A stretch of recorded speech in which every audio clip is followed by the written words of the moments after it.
नवनवीन व्हिडिओ पाहण्यासाठी व आमच्या सोबत राहण्यासाठी चॅनलला सबस्क्राइब करायला विसरू नका।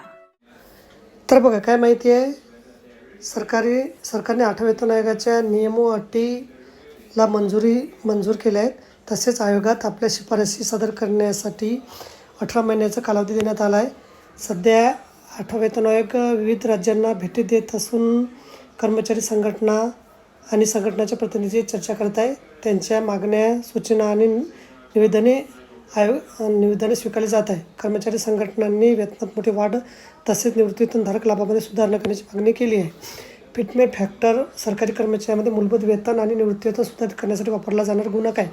नवीन वेतन संरचना ठरवताना याची सर्वाधिक महत्त्वाची भूमिका असते।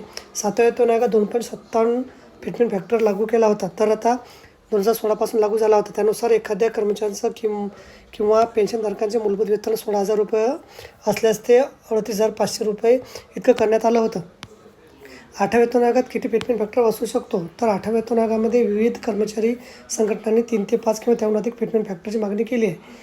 तसेच किमान मूलभूत वेतनात मोठी वाढ करण्याची मागणी करण्यात आली आहे। मात्र पेन्शन आणि वेतनविषयक तज्ज्ञांचं मत वेगळं आहे। त्यांच्या मते सरकारच्या आर्थिक क्षमतेचा विचार करावा इतका मोठा फिटमेंट फॅक्टर स्वीकारणे कठीण ठरू शकते। त्यांच्या अंदाजानुसार आयोग 2.64 इतका फिटमेंट फॅक्टर ठरू शकते। तसेच किमान वेतन ठरवण्याची पद्धतीही बदलण्याची शक्यता आहे। सध्या कुटुंबातील 3 उपभोग घटकांचा विचार केला जातो, तो वाढून 5 घटकांचा नव्याने विचार होऊ शकतो। आणि असं केलं तर पगारात किती वाढ होऊ शकते, तर अंतिम वेतन आयोगाच्या शिफारशी आणि सरकारच्या मंजुरी मूलभूत अवलंबून असेल।